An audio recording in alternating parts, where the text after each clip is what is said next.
Hey everyone, thanks for being here for Hope Intervention. I think this is Hope Intervention 12. And I'm really excited today to have special guest Carrie Johnson here. I'm going to go ahead and start the slides so you can see what's in store for us, but I'm really grateful that you're all here. This is our 12th Hope Intervention, and we'll be having, oh, look at that, my slides have decided to go on a little journey. There they are. We'll be having two more of these. So our last Hope Intervention will be on June 19th. That's how it seems right now. So we'll see how that ends up playing out in real time. So as always, the Hope Intervention is brought to you by the Institute for Love and Time. loveandtime.org/hope, /hope-intervention is where you can go to get more information. And we're always grateful to the folks at the Robert Wood Johnson Foundation for funding this project and others. So yes, session 12, we're going to be talking about Hope Horizon Awareness and Transformation. Our schedule today is I'll do a brief 5 or so minutes on Hope Horizons, just an introduction to give us some visuals and some concepts to think about.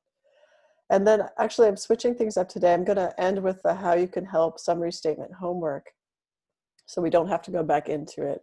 So we'll follow that by Dr. Shapiro's meditation, which will be something related to finding and loving your Hope Horizon. And then we'll have our special guest, Carrie Johnson, who's the lead software developer for the Tilt Time Travel Narratives project, which will be about 10 minutes of great conversation there. And then Q&A and chat window. I'll do the chime at 29 minutes and we can finish up the Q&A, but the chime will just tell us that we're getting close. Okay, so here's our lovely graph that we've been using throughout the Hope Intervention, with life circumstances on the y-axis up there, over here, and time going from left to right here. So let's say you're sort of on the way down in the dumps, things are looking bad, and this triangle marks where we are. A Hope Horizon is somewhere on this curve where your mind is focused, not all the time, of course, because you have to be aware of what's going on here in the present moment, but somewhere where your mind is focused and you hold in your heart, I can see that things will get better. This is the horizon of a new day. This is something that is giving me hope in the future, and I believe that it's coming. If you have no Hope Horizon, HH is Hope Horizon, there's an experience of joylessness. So if it feels like there's nothing you can hold in your heart that is your Hope Horizon, there's joylessness. So I just wanted to establish that from the outset, that the sort of the worst case scenario is you have no Hope Horizon. The best case scenario is that you have a Hope Horizon that's in the present. In other words, here I am and I can hold this very moment in my heart and it feels, it feels like it gives me joy just the way things are. That would be wonderful, right? If that could be the case. And also the Hope Horizon in the short term and in the long term. So what that looks like is you bring those here, present, short-term, long-term Hope Horizons right into your heart. This is very similar to your future selves, right? Except this is almost like the concept of a state of being that you're holding as a hope in your heart. And that the reason that puts this green line up here is that your well-being can be floating along here and take a very little dip when your life circumstances go down if you can hold these in your heart. And the reason this red oval is here is it reminds us of the long body that contains past, present, and future selves. So any Hope Horizon, this is what I believe to be true, any Hope Horizon that is not in the past, so present or future, helps support you feeling resilient, thriving, and productive. If you have a past Hope Horizon, so in other words, the only time that you can hold in your heart that you feel that things would be good is actually a time that has already happened for you. So the only time you can hold in your heart as hopeful has passed. This is not a state that helps. This can help stabilize you. Like I remember a time when things were good. So that is definitely helpful, but it doesn't help you move forward because of course some part of you knows that time is moving on. Here go your life circumstances. And you're holding on to this hope, which can never happen again because it's in the past. So this can lead to feeling depressed and stuck. So how do you transform out of this? This is all about awareness of how hope horizons affect us, but how do we transform something like that? So my experiences, and this is unproven by science, and yet I think proven by lots of anecdotal evidence from my experience and experiences of others, is that unconditional love, the experience of loving everything as it is, brings you to a present hope horizon. In other words, if I can love everything as it is right now, I can get this spark in my heart in the present. I can have this experience of joy of just saying, oh wow, I love everything as it is without any changes. But what I think is really paradoxical about loving everything as it is and having this present hope horizon is simultaneously it leads to being able to see these future hope horizons in the short and in the long term. It leads to, I mean, it just doesn't make sense, because you think if you love everything as it is now, you would all of a sudden feel no motivation to make any changes in the world or to do anything positive. But that's just not how it works. It's like if you love everything as it is, somehow you also have the energy and the motivation to, and frankly, it is done for you without your effort, to bring these short and these long-term hope horizons into your heart and carry them with you so that you feel transformed in this way that allows you to be very powerful and productive in the world. It's like the most powerful force of change is the thing that says no change is needed.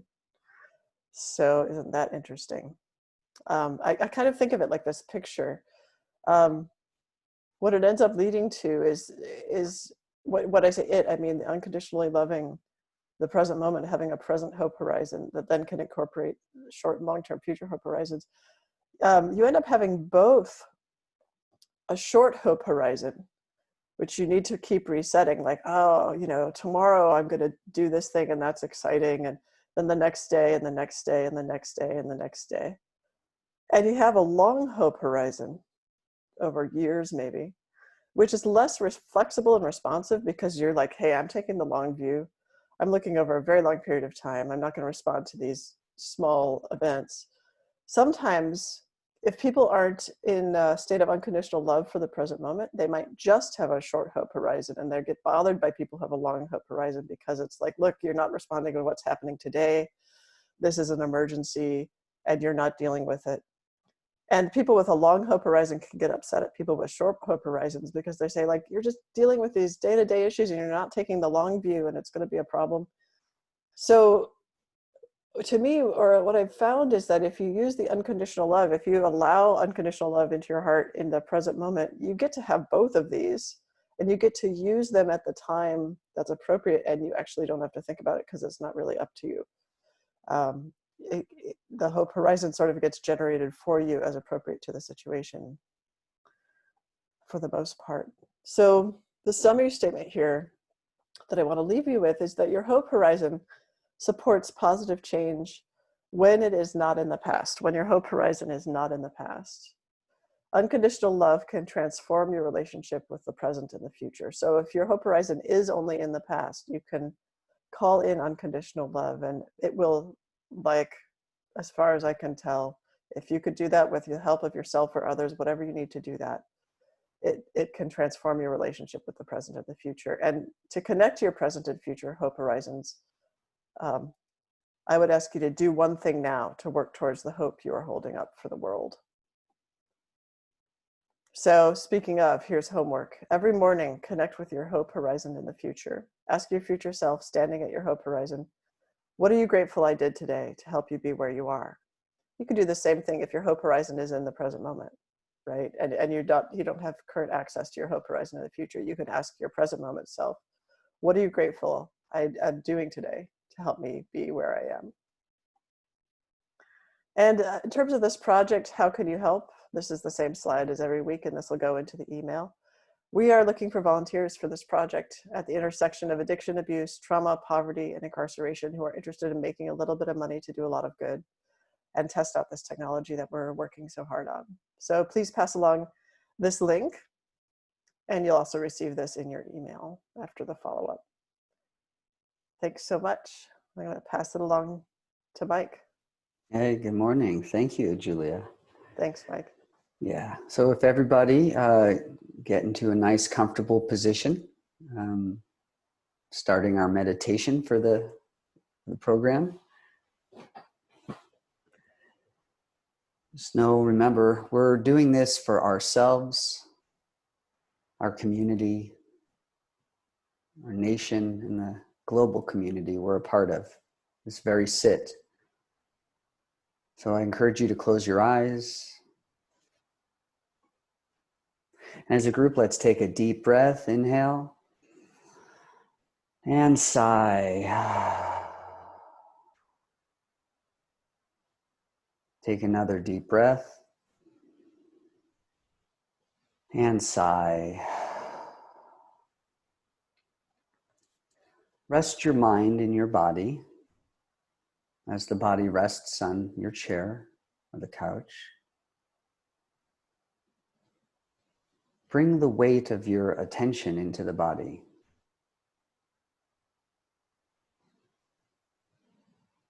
As if getting into a tub or a warm bed. And feel the body around your awareness.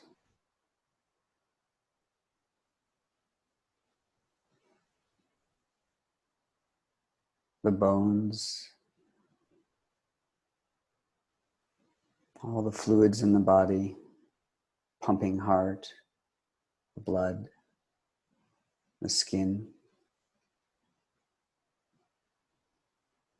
the touch of air on the skin,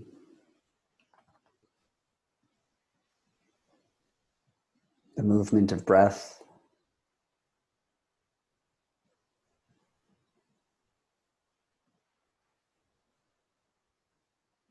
Open your awareness to the feelings, sensations, vibrancy of the body.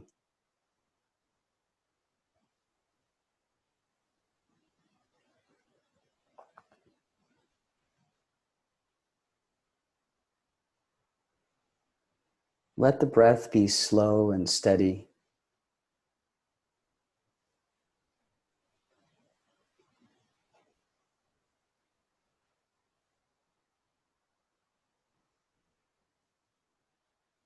As the mind wanders, gently guide its attention back to the body breathing.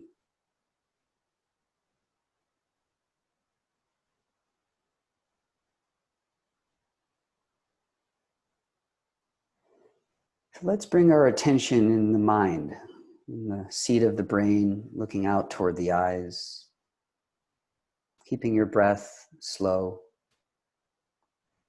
And from this point in the mind, pivot your attention backwards and bring a time into the mind where you were struggling with something.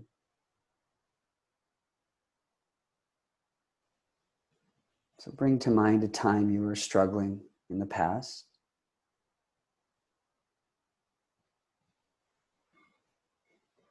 And bring a sense of love to you in the past, as if your attention is a spotlight of love.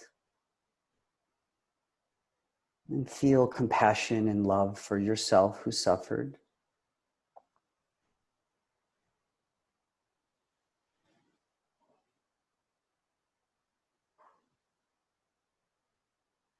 And in this present seat, looking back, let yourself know you'll get through it. That you survived.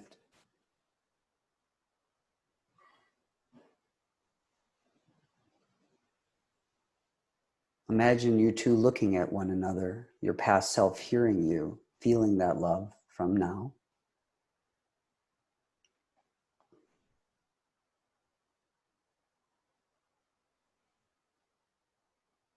Maybe your past self brings her or his hand to the heart as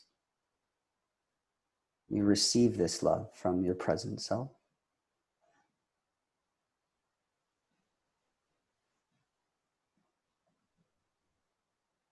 And now swivel your attention forward past this very moment into the future, a not too distant future, days or weeks from now, past what you're experiencing now. And bring up an image of what you might be doing in the future.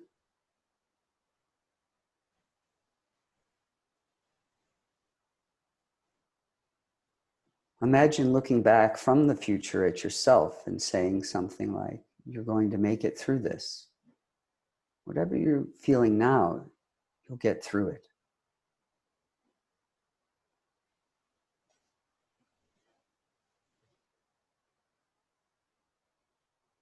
And feel your body's response here as you receive love from the future.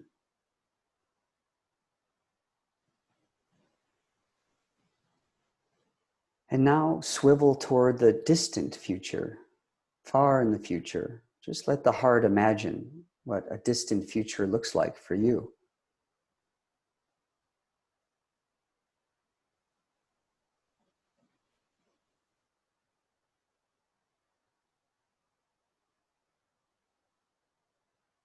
And allow that future self to look back at you here, sitting now in this very room you're in.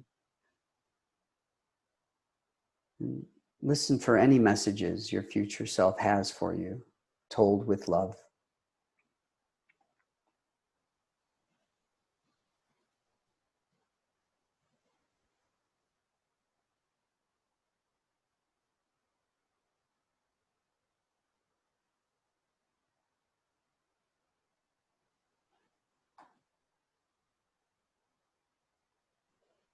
Thank yourself in the future.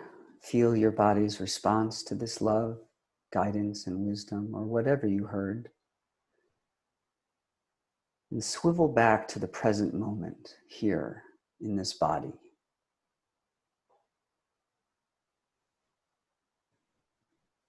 Holding all of time.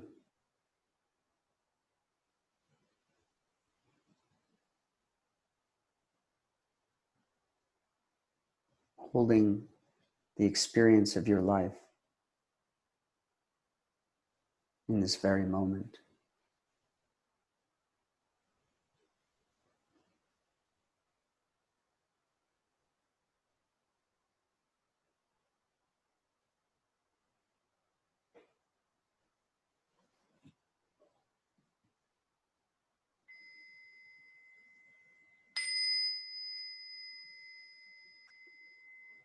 Take a deep, luscious breath into this very moment. If you have any messages for yourself, let yourself share them now internally. And without losing this embodied mindfulness, gently open the eyes and come back to our space. Just notice what you're feeling, what you're carrying, as we welcome our guest in today.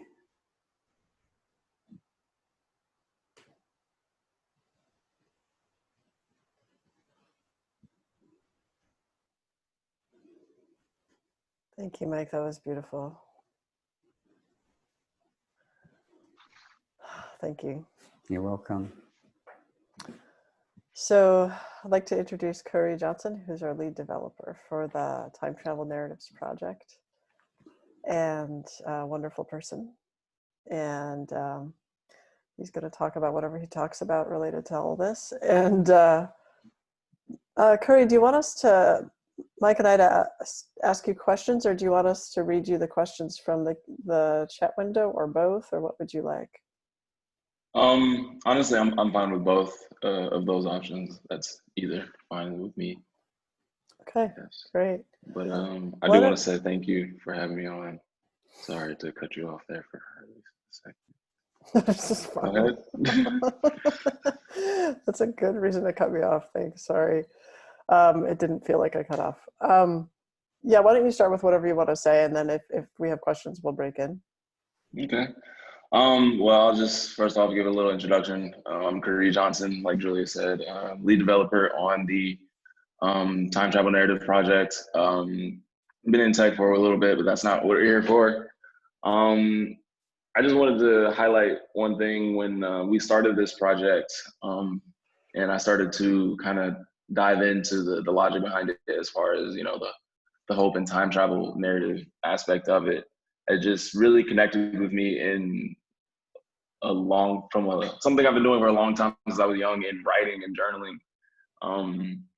It was just something about like I have this big stack of books that I have since I've been writing since I was like 5 or something, and being able to go back and look at the words I've written and what I was feeling then and where I'm at now, and then like connect with that, and then also like have the messages from before, like you will do this in 10 years, or you need to do this, or we should have this, or whatever it was, just being able to say, yeah, we did do that, that's great.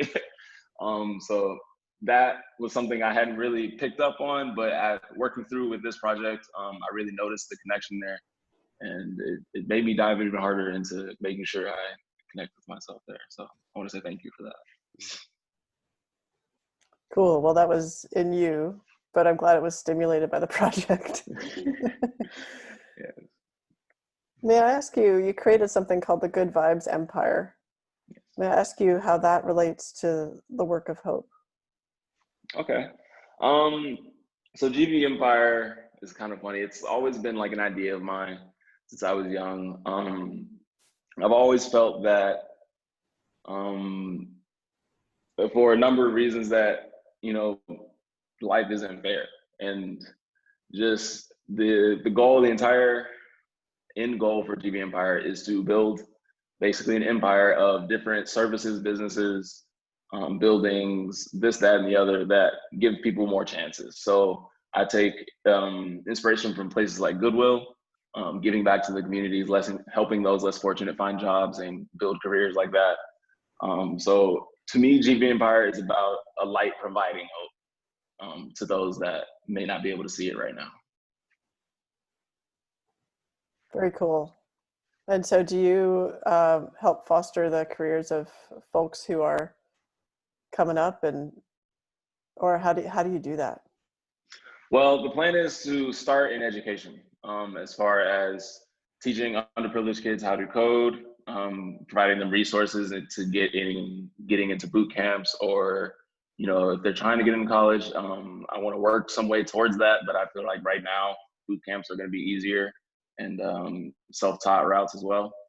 So really, at the main focus right now is providing education for the people and making sure that we have the knowledge to build upon in the future. Very cool. And I guess, do other people have questions? Time is going so quickly. Please type in the chat window if you have a question for Carrie that you'd like to ask. It might be nice to hear what you do for the project, like how you spend your time, and I would like to learn more about that as well. So yeah, okay.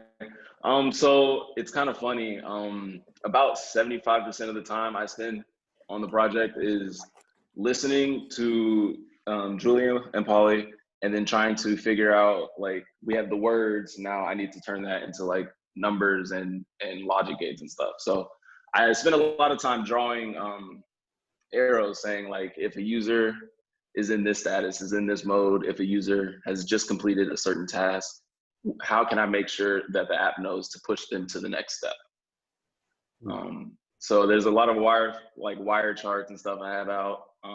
But then the other 25% is kind of sitting down here and turning that wire chart into those numbers and logic gates and stuff like that. Yeah, and you do a lot of pushing back on us when, it's a team effort. We sort of say, well, what if this? And Carrie's like, well, but don't forget that. So it's a group process, I would say. Mm-hmm. So this says, so someone asked about your link, and I just want to say gvempire.dev. Mm-hmm. And someone says, how might this apply with or to those who are incarceration? As far as the end strategy in providing those with lesser chances or less hope? I think in terms of GV Empire, yeah. Okay. Well, right now we're building up. So we're focused on software development for people in order to then push it back on the back end and provide those educational resources. So as far as apply to those in incarceration, the same thing would apply as far as trying to get them education, trying to give them an online, maybe if they have access, a resource to learn how to code or learn how to, or push them towards another resource where they can learn how to do something else. Coding is my forte. If I partner with somebody else or know somebody else that I trust, I would be happy to forward them to those resources. If they don't have online resources, eventually we're trying to get, paper and stuff, get back to books, things like that. So for those with incarceration and other things. Cool. There's a question about, do you imagine this project, how do you imagine this project would be made in technology? I think this person might not have been at the session where we had Amber Williams talk, who's our designer, talk about what she and Carrie and we are working on. So if you want to briefly just describe that project, that would be great. Okay. So the TM1 app basically is what she's asking about? Or they That's are sort of asking like, about? I'm sorry. I think they're unaware that we're working on a technology project related to Hope Horizons and Future Selves. Oh, okay, I got you. So the way we're going about it is like, let me put this together. So a person would interact with this technology, this app, website, whatever, but they're not necessarily interacting with the app, or at least it doesn't feel like it. The more so that when they interact with it, they're actually getting messages, energy, feelings from their past and future selves all at once to connect them. So even though they're on this technology, this screen, they're still getting, these feelings and vibes from their actual selves, and whether it be the past or to their future selves or something like that. I hope that answers it. Awesome. So there's a few more points. One of our folks on our team is actually saying, Polly is saying, if the if-then logic of programming is like the if-then logic of our homework. If I want to get there, what do I do? What are your thoughts on that? The if-then logic of programming is similar to the if-then logic of our homework. If I want to get to a certain place in the future, then what do I need to do now? I'm going to relate it to the app.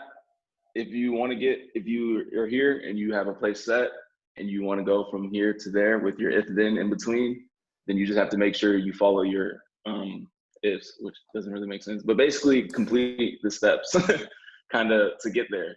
So you've already taken one, you just kind of have to keep taking the next one to make sure you pass the next if-then gate, the next one and the next one until you get to where you're going. That's the short-term hope horizons we were talking about earlier, where the long-term one is that we see our future self doing it already, or the future self is already engaged in it.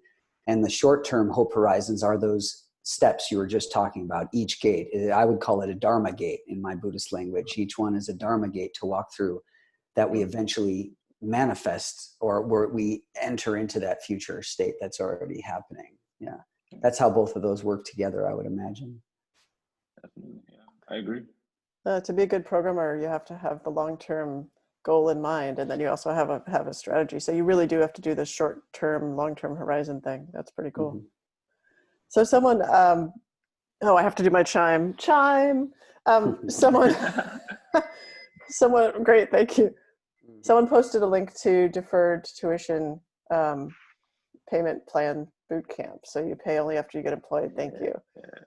So we have 1 more minute. If you wanted everyone to know, especially this week where people are very much thinking about Black Lives Matter and other such things, is there anything that you want people to know about Good Vibes Empire or this work or life in general message you'd like to get out? My message would be, first and foremost, as far as, the current economic or world situation, I stand behind Black Lives Matter, 100%, 200%. Black GB Empire does too. There are multiple ways to help. There's different things going on. There's a lot of confusion, but at the end of the day, our voices are being heard. So I'm happy about that.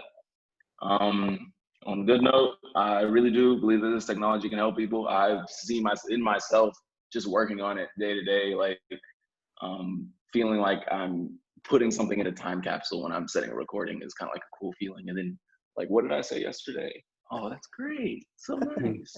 I know. It's So I really like this app. I'm having a blast working on it and making sure it's getting right. I love the thoughts behind it, the technology, the feeling it gives. So I'm 100% for it as well. Cool. Thanks, Carrie. That was nice. That was more than nice. It was really beautiful for you to be here, and I'm grateful for your time. Oh, thank you. Thank you so much for having me and letting me speak. I appreciate all of you. Yeah, there'll be more of that, I'm sure, in your future. You are an inspiration. I agree with the folks in the chat window. Oh, thank you. Thank you. All right, until next time, folks. Take care, everyone. Thank you all. Love and hope.